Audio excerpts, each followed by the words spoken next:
Les miettes spirituelles, une émission présentée par François.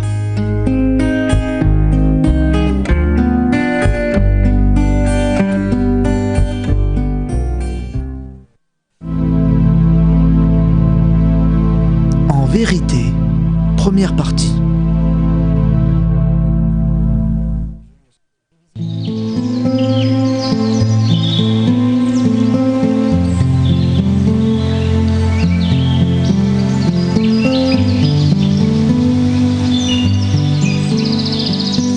L'amour cherche la vie et la lumière. Il est en quête, en recherche. La vie et la lumière, c'est le divin, le Verbe, l'expression, le don de Dieu par qui et en qui tout a été fait. Ce don, Verbe, est vie, et la vie, c'est pour les hommes la lumière. Nous sommes faits pour la vie et la lumière. Nous sommes sans repos tant que nous ne baignons pas en elle. Toute créature cherche Dieu, la lumière et la vie.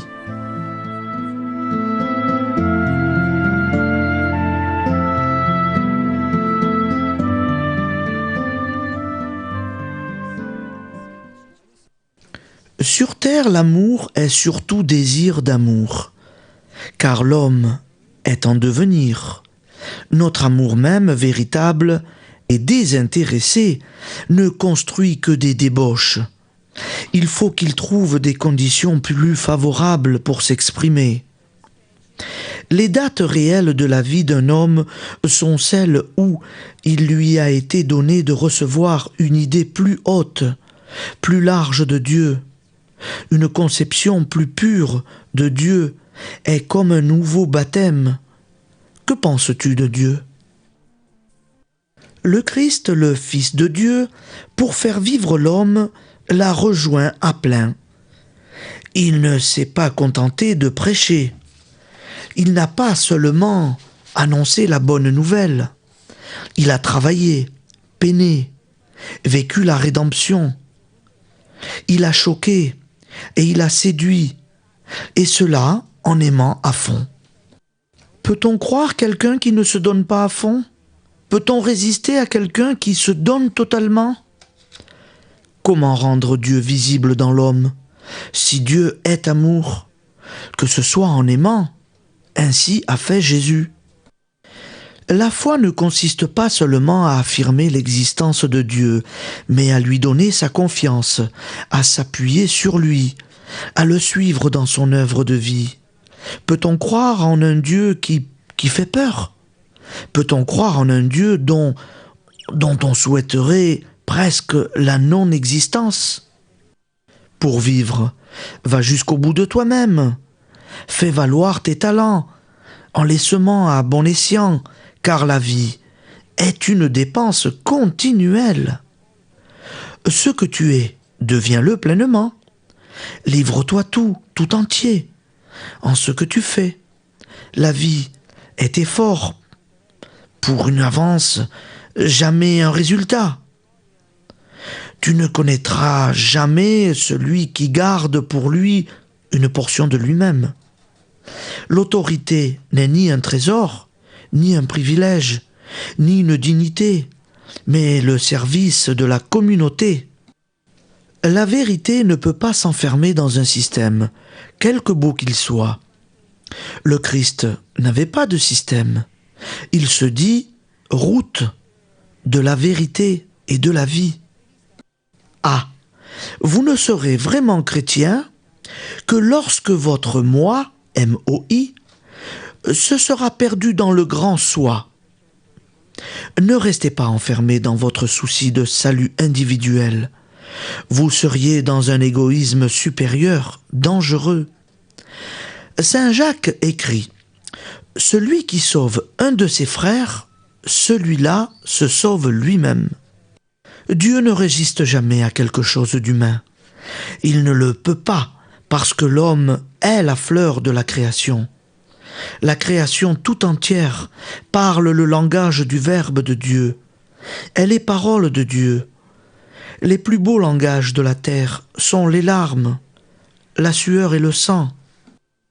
Naturellement, il ne s'agit pas d'aimer Dieu de sentiments seulement. Il s'agit d'accepter pratiquement Dieu en acceptant sa vie. Je m'accepte, j'accepte Dieu, parce que ma vie, c'est Dieu qui l'a fait. J'accepte mes conditions de vie et moi-même, je l'accepte lui. Si vous faites votre devoir parce que c'est le devoir, vous faites de la morale, mais pas de la religion, puisque vous n'êtes pas en relation avec quelqu'un.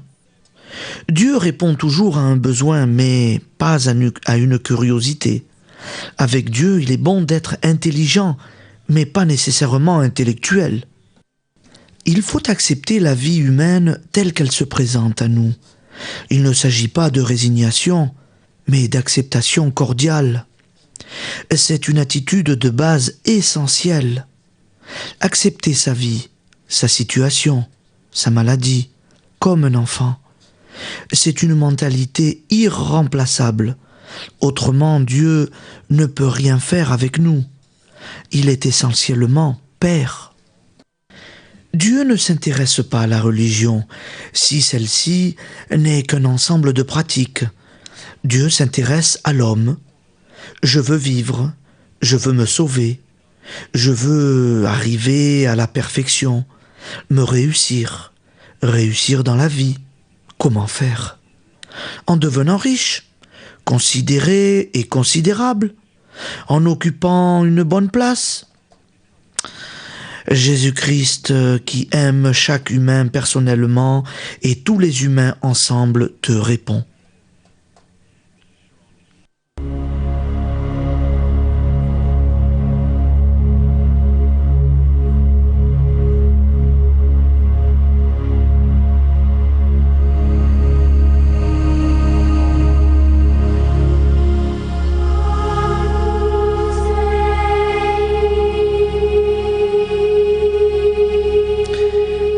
Aime ton Dieu, tout, le tout, de toutes choses, de tout toi-même, comme le végétal et le vivant.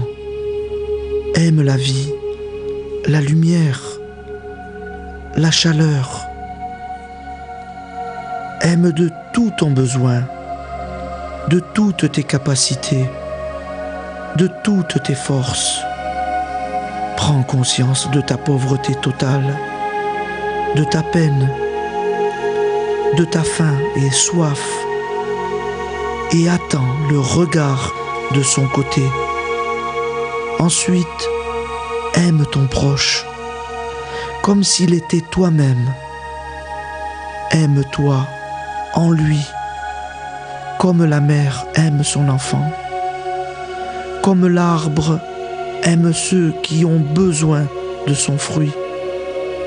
Donne, donne-toi, pardonne s'il le faut. Son Église est le groupe des volontaires de l'amour qui acceptent l'amour pour le communiquer.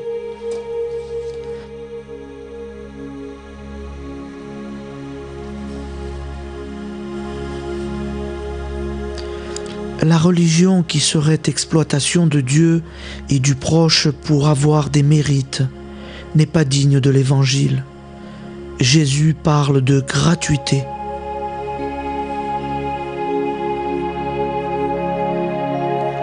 Que faut-il faire pour te suivre? Il faut croire en moi. Le faire viendra ensuite, car tu es ce que tu aimes. Tu aimes ce que tu vois et tu feras selon ce que tu aimes et vois.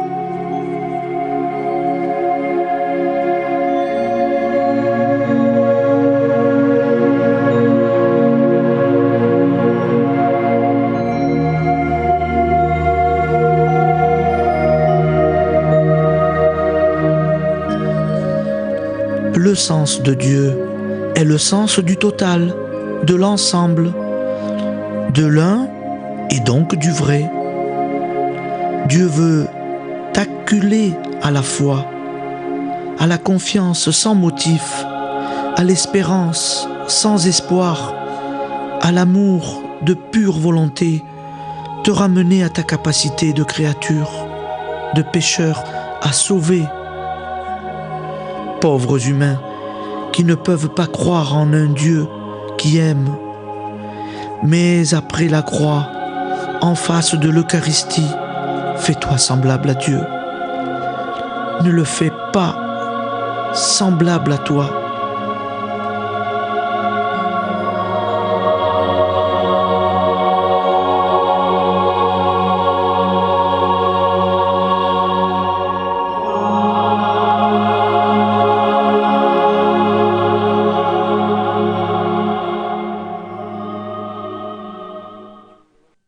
Aimer, c'est connaître, naître avec, comprendre, prendre avec soi, compatir, consentir, communier, construire, pleurer avec celui qui pleure, chanter avec celui qui chante, prendre ses intérêts, ne faire qu'un avec le cœur, l'esprit, les forces. L'amour est communion, don de ce que l'on est, de ce que l'on a. Ce qui unit le plus, c'est le besoin, le don surtout de soi. Dieu nous aime dans la mesure où nous avons besoin de lui. Il nous aime à cause de notre peine, de notre pauvreté, de notre faim et soif de lui, de notre désir de mieux. Béatitude évangélique. Ce n'est pas aimer que d'exploiter quelqu'un pour en avoir de l'argent, du plaisir. Le véritable amour veut le bien de l'aimer. Aussi le pardon est-il la forme la plus complète, parfaite de l'amour. Il est désintéressé. Il faudrait partir de terre sans emporter la nausée, en gardant bon souvenir pour l'honneur du Seigneur. La peur, au lieu de la certitude du salut, voilà l'hérésie. Satan cherche à séparer Dieu de l'homme, l'homme de Dieu, les hommes les uns avec les autres, bien sûr. Jésus lie, unit, affirme. Si tu savais le don de Dieu, n'avons-nous pas changé le don en devoir, l'aide divine en une charge nouvelle?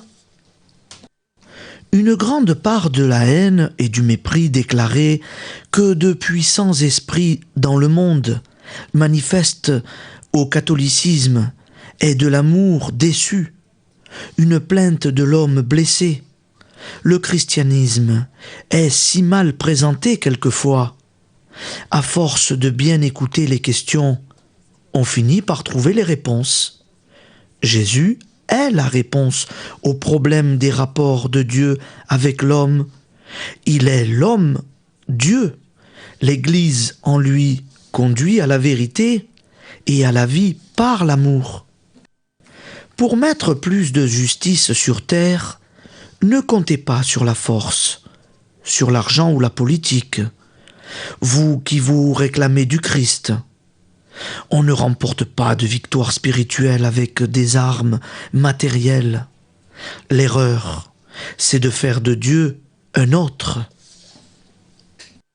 Le règne de Dieu, c'est la joie dans l'Esprit Saint, le signe le plus authentique de la présence de l'Esprit Saint dans une âme. C'est la joie, dit saint Bernard. C'est le sourire qui indique la joie.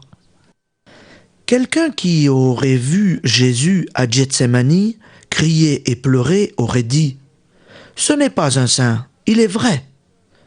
Le chrétien ne s'évade pas de la terre pour rejoindre Dieu, se méfier de la prière d'évasion, de la solitude en hauteur. Nous avons besoin non de prière, mais de prière, non de connaissance, mais de connaissance. Qu'est-ce qu'une religion qui ne donne pas l'amour, la paix, la joie? Elle n'est pas de l'esprit. Pour être, il faut être un vrai, bon aimant. N'aie pas peur de Dieu. Il veut que du bien. Et peur de toi, tu peux l'empêcher de te faire du bien. La sainteté s'annonce par un désordre et se prouve par l'ordre qu'elle établit. Spiritualité du bouquet.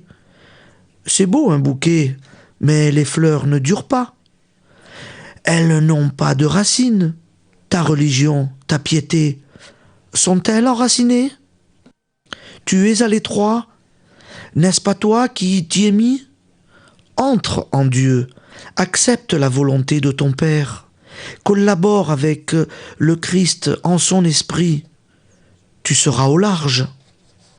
Jésus ouvre portes et fenêtres, grand courant d'air, à moins que ce ne soit le plein air, où il n'y a pas de courant d'air.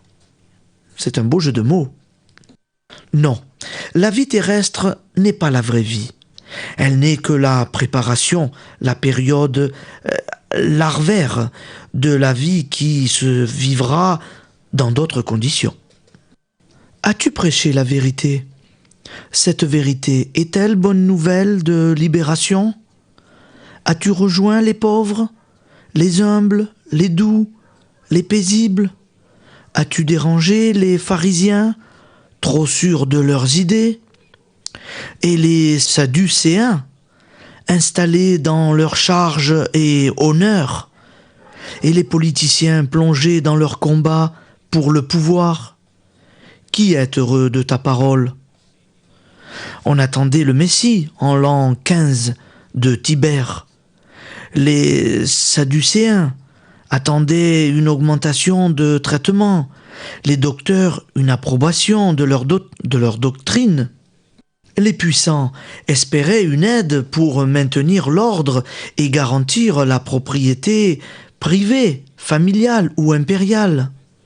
Les pauvres attendaient la paix, l'amour, la justice. Voici le Messie annoncé.